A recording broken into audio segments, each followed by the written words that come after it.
Star Wars is officially back on the big screen with The Mandalorian and Grogu.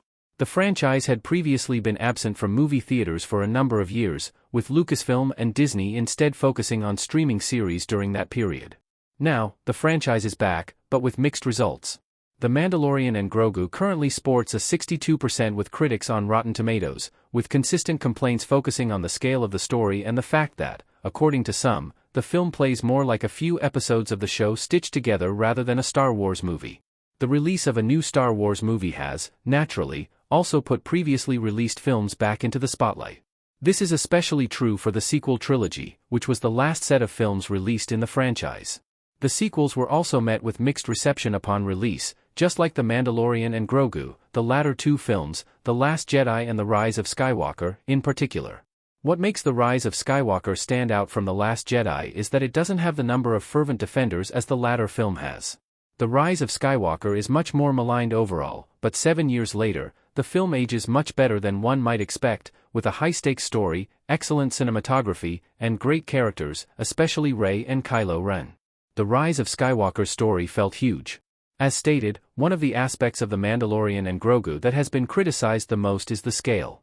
The new film is centered on the title characters, and the story doesn't deviate much from them at any point. This, on one hand, is a good thing, as the characters remain front and center.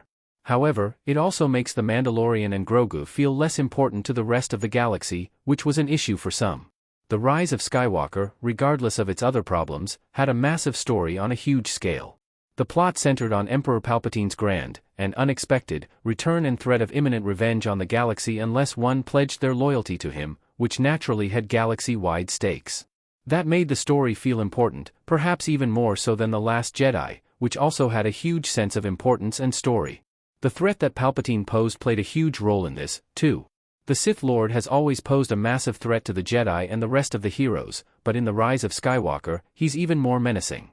Palpatine has a Sith fleet, which includes thousands of Star Destroyers ready to travel to the known galaxy at any point. These Star Destroyers also had planet-killing cannons, which made every single one capable of destroying a world just like the Death Star. Palpatine was separate from the First Order in the film, which also made the movie feel even bigger.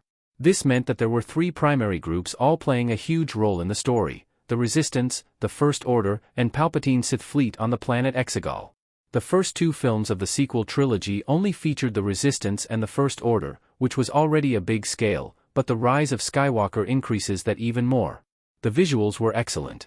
Recent Star Wars projects on Disney Plus have received criticism for their visuals.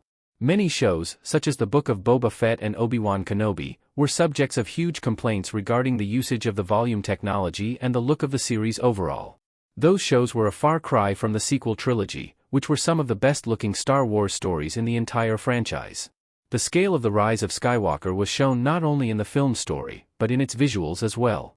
Director J.J. Abrams successfully captured just how huge the Sith fleet would be, for example, with amazing shots of thousands of Star Destroyers ready for battle in the skies of Exegol. The film also featured a collection of planets that the characters travel to throughout the film, and each one has a distinct visual appeal. Exegol, despite its plot holes in the story of the film, is designed brilliantly, defined by its blue lighting, dark skies, and bright lightning flashing above. Takodana, a sand planet, had a Tatooine-type feel, but with much more color and vibrancy overall. This made it stand out from other similar worlds in the franchise, making it more memorable overall. Even the Resistance base is a visual highlight of the film. The planet is a Jan Kloss, located in the Outer Rim and away from the threatening eyes of the First Order. The general aesthetics of the planet were mostly predetermined, as this is where General Leia Organa has all of her scenes, and all of her footage was retooled from The Force Awakens, which had a similar Resistance base. A Jan Kloss could have easily felt like a rehash of the base from The Force Awakens, but it didn't. Instead, the planet felt visually distinct, different from other similar worlds and taking on a life of its own, making it a testament to the cinematography of The Rise of Skywalker. Rey's arc is perfect. Character work was up and down in The Rise of Skywalker. On one hand, Rey and Kylo Ren were given substantial, satisfying arcs that wrapped up their journeys, or this part of their journeys, at least. However, other characters, like Finn, Poe Dameron, and Rose weren't given much character development at all, which felt especially disappointing as the last film in the trilogy. Regardless, Rey's arc remains arguably the key highlight of the film.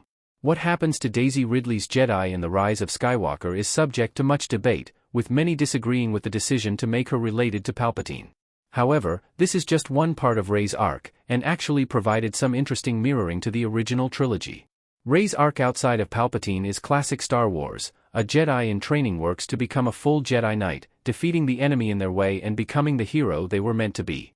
This part of Rey's journey in the Rise of Skywalker may not exactly be original, but it's satisfying nonetheless, and one that parallels other Jedi, especially Luke Skywalker in the original trilogy.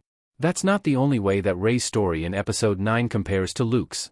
She also has a familial reveal, just as Luke did in The Empire Strikes Back, but with a twist. In the original trilogy, Luke knew that there was more to his father than the Darth Vader persona, whereas with Rey, she is resigned to the fact that her lineage will always be defined by the evil that Palpatine has committed across the galaxy.